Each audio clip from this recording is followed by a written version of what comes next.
What's going on, folks? I wanted to make this video just in case you was working on a Chevy Traverse, probably the same for the Buick Enclave, GMC Acadia.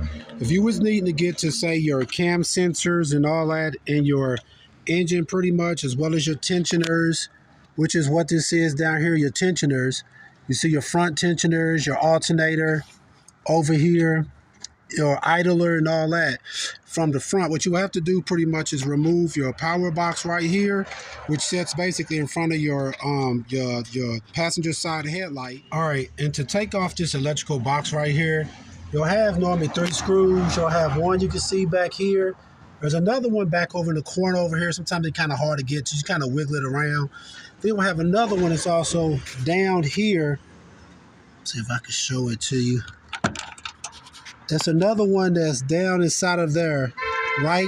If you look at the side right here, follow it, right down here, you see that? Open a little screw hole down there. I don't have a screw in that one, pretty much. There's no screw in that one. But yeah, if you see down there, you'll have another screw there. So you'll have 3 screws you got to take out to move this box.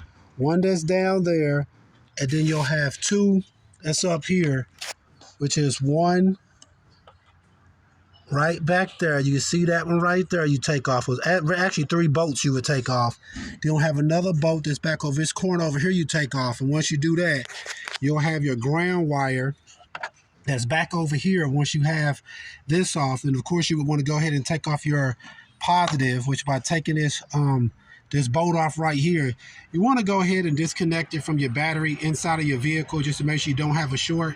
But if you don't want to do that, you can take off only the top lever off of this. Once you take that screw off, bolt off of it, and wrap that with tape. Don't take both parts off of it.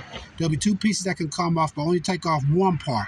Also, if you take off both parts and wrap it together, you basically just kept the power going to your alternator. So take only off the top piece and wrap that one. But I would just recommend you go ahead and take it, disconnect it from the battery inside the headlight. You're going to go ahead and remove your motor mount, which is just what this is right here, and your dog bone mount right here. Once you take these things off right here, this, as well as, like I said, remove your electrical box. You'll have some plug-ins you got to unplug. You're going to have to disconnect your positive cable. Yeah, and your ground, which you would take off on the side over here to get this box out the way. It's your ground right there pretty much. Make sure you put that back on when you're done. But once you remove all that, you'll be able to get to your cam sensors, your water pump, which is what this one is we're working on here, is our water pump. You can, some people show another way of getting to it, but if you want to get to your water pump, you want to change out cam sensors as well as your tensioner, you could do it from the top of your engine just by removing your power box, like I said, your top motor mount, as well as your dog bone mount, and you'll be able to get to all this stuff. If you do a look, so you can see what's all down here.